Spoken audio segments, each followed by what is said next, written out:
Bueno, muy buenos días, bienvenidos a nuestra semilla agustiniana para este día, con la bendición del Señor para cada uno de ustedes y para cada una de sus familias. Continuamos en las reflexiones del tiempo pascual y todas ellas apuntando a a un existencial profundo del ser humano que siempre va a estar allí presente, ¿no? El nuevo nacimiento, los nuevos nacimientos, el desear volver a nacer, el desear volver a creer, volver a confiar, volver a aceptar. Jesús habla con Nicodemo sobre la necesidad de volver a nacer de nuevo, porque a veces hemos nacido y nos hemos ido desarrollando, y no necesariamente en los escenarios donde construimos la felicidad y donde construimos los proyectos con solidez, sino muchas veces desde la oscuridad, ¿no? Entonces dice, un volver a nacer. Pues escuchaba esta semana de alguna persona que en dirección espiritual le decía, Padre, ¿cómo quisiera yo volver a nacer para no haber vivido tantas cosas que durante todos estos años he tenido que pasar? Y yo le decía, volver a nacer es posible desde una experiencia profunda del encuentro con Cristo, ¿no? El encuentro con Cristo como forma concreta de un nacimiento desde dentro. Un nacimiento que resignifica la vida, la existencia, los acontecimientos, la historia misma, ¿no? Y yo creo que ahí hay una posibilidad grande. Entonces estamos hablando de la Pascua como el acontecimiento que nos invita a pasar de la muerte a la vida, ¿no? Es el centro de la predicación pascual, ¿no? Y hoy tenemos una semilla agustiniana muy interesante, muy interesante, en la que, en el del libre albedrío, el tratado donde Agustín habla sobre ese gran don de la libertad humana y de la gestión de ejecutarla, que tantas buenas cosas ha traído, pero también tantas consecuencias y tantas a veces malas interpretaciones en relación a esta libertad manipulada, sea desde el pensamiento, desde la filosofía, desde las diversas ideologías que nos hablan sobre la libertad, pero difícilmente ajustable a veces a una vivencia sensata de la libertad como la capacidad de obrar el bien a pesar de muchas circunstancias contrarias, ¿no? Ahora bien, este texto creo que nos va a tocar bastante porque nos va a hablar sobre algunos temas que de pronto todos tenemos muy clavados en el corazón. Vamos a escucharlo. Miren el tema. Dice Agustín, ningún ser humano es desechable. Ya partiendo de esa afirmación, ningún ser humano es desechable. Todos tienen posibilidades que se puedan redimir. No podemos dar por perdido ninguno, eso quiere decir. Cuando un ser se corrompe, bien interesante esto, hay en él un bien en crisis. O sea, cuando un ser humano se corrompe, hay un bien en crisis. Y mientras no deja de corromperse, no está despojado de todo bien. Es un bien corrompido, pero es un bien que puede ser redimido, según Agustín. Esto tiene consecuencias.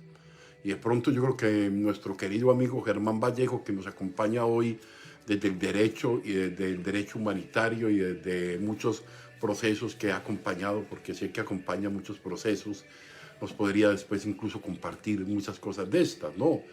Entonces, mientras no deja de corromperse, no está despojado de todo bien. De nadie ha de desconfiarse hasta el extremo. Fíjense, de nadie ha de desconfiarse hasta el extremo de perder toda fe en él. No hay que desesperar de nadie mientras viva. Fíjense qué afirmación tan importante y cuántas consecuencias pudiéramos sacar de ella. No hay que desesperar de nadie mientras viva. O sea, mientras tengamos vida, tendremos posibilidades, ¿no? Luego continúa Agustín. La relación maestro-discípulo no es el despliegue ostentoso de la verdad frente a la ignorancia. Qué interesante esto. Es el contacto de dos verdades hermanas, la del maestro explicitada, una verdad trabajada, y la del discípulo latente, para el encuentro con la verdad madre de todas. O sea, la verdad es inmanente tanto al maestro como al discípulo. La verdad corresponde, es asequible tanto al maestro como al discípulo. O sea, que queda evidenciado en Agustín, el hombre capaz el hombre capaz de Dios, el hombre capaz de la verdad, y una verdad que está ahí y una verdad que se va develando según Agustín, ¿no? Pero en no ha emergido. O sea, en el alumno es una verdad latente que no ha emergido y toca al maestro conducirlo gradualmente al pleno encuentro, hablando no tanto en calidad de maestro cuanto de servidor, más que a discípulos, a condiscípulos. Fíjense qué cosa tan impresionante, ¿no? Y vuelvo y la repito, pero en no ha emergido, en el alumno. Le toca al maestro conducirlo gradualmente, pacientemente, al pleno encuentro, hablando no tanto en calidad de maestro, cuanto de servidor, más que a discípulos, a condiscípulos. Somos condiscípulos en la búsqueda de la verdad.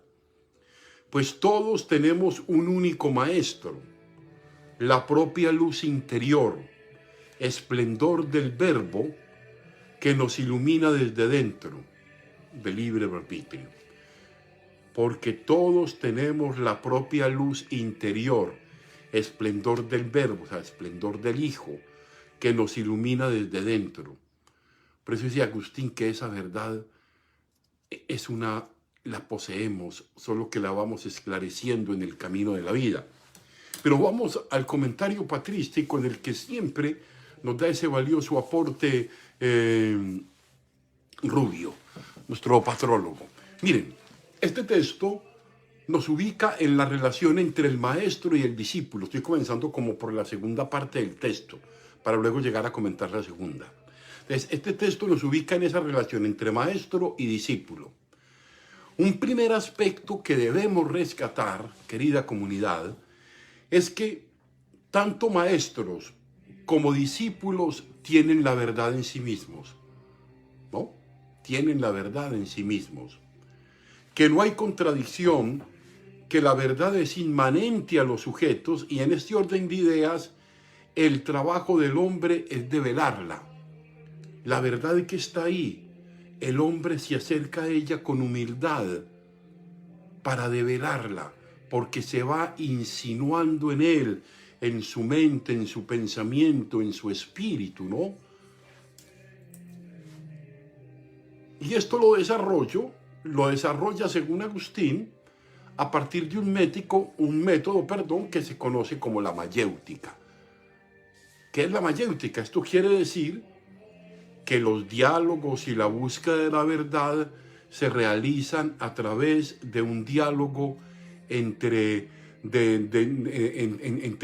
se construye en una dialéctica de diálogo entre los que conversan recíprocamente y progresivamente van descubriendo la verdad, en el sentido que ya están presentes. O sea, hay una verdad que está allí, pues tanto el maestro como el discípulo caminan, en el maestro está desarrollada, en el discípulo está latente, pero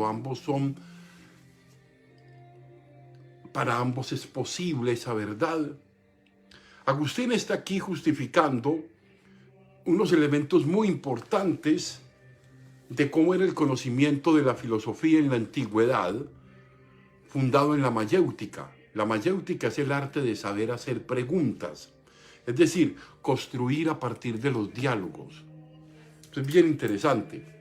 En las obras de Agustín, principalmente en las primeras, está marcada esta metodología de la mayéutica, de los diálogos en cuestión, y de ahí se va sacando siempre un mayor provecho.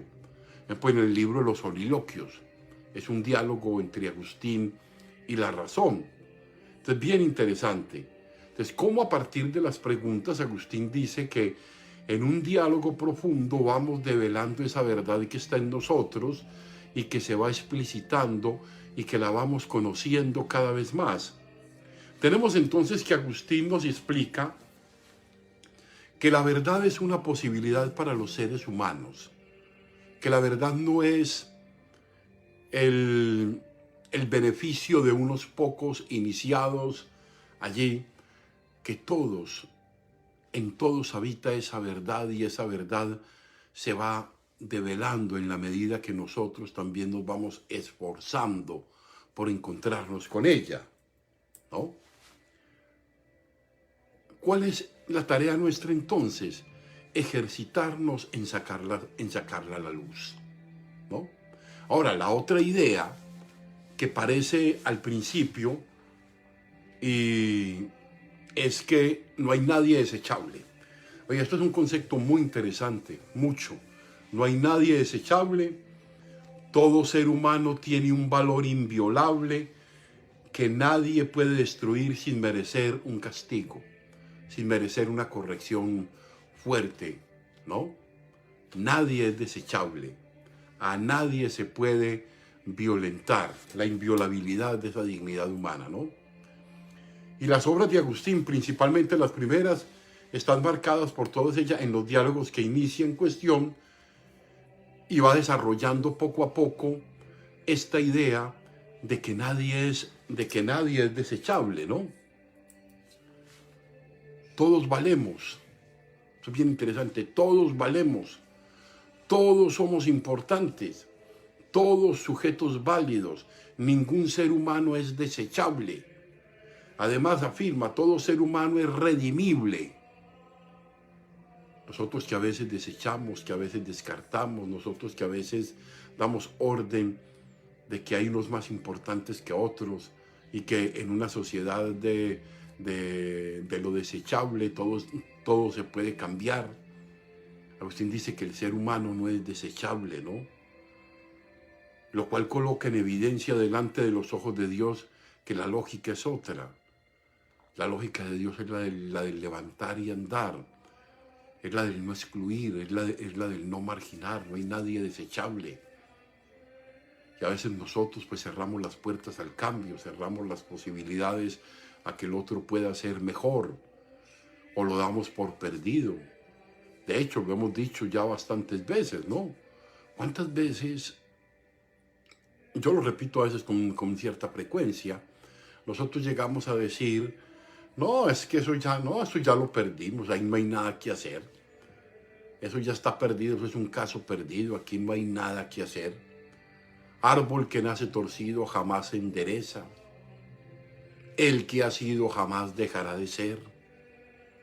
Son todas expresiones que categorizan y absolutizan la imposibilidad del cambio. El que ha sido nunca dejará de ser. Entonces muchas veces nosotros nos condicionamos y condicionamos a los demás para el cambio.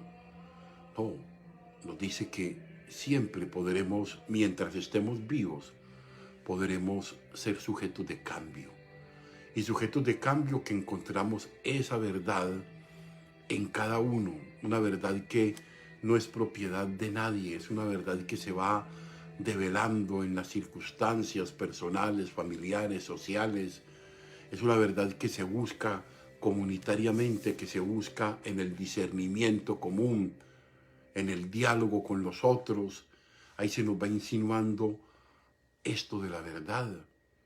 Vamos a pedirle pues a Dios hoy esto, ¿no? Primero, que nos ayude a entender que no hay nadie desechable, que nadie es a los ojos de Dios sujeto de ser desechado, que todos, mientras estemos vivos, tenemos la oportunidad de cambiar, tenemos la oportunidad de convertirnos, la oportunidad de transformar situaciones, actitudes, comportamientos, y que para Dios pues no hay nada imposible. En eso podemos estar de acuerdo ya, tanto desde la palabra de Dios como desde esta reflexión que Agustín nos ha propuesto el día de hoy. Bueno, un saludo para todos los que nos han acompañado en La Semilla, para Berta Leal, para Rosalba Villamil, para María de la Rosa, que siempre está por ahí, para Iris, Noemí Reyes, también un abrazo para ti, bendiciones, y para cada una de las personas que se ha conectado con esta semilla agustiniana. Nos vemos entonces, si nos presta la vida el Señor, y para mi amigo Germán Vallejo. Germancho, un gran abrazo, una gran bendición para ti, para tu familia. Dios te bendiga, la Virgen te guarde. En fin, nos vemos a las 2 de la tarde, hora de Colombia, en la Santa Eucaristía. Y nos vemos a las 3 de la tarde, hora de Filadelfia, 2 de la tarde, hora de Colombia y otros países, ¿no? Y ahí estamos. Envío un gran abrazo, una gran bendición. Que Dios y la Virgen los acompañen y nos estamos viendo. Yo los bendigo en el nombre del Padre, y del Hijo, y del Espíritu Santo. Amén.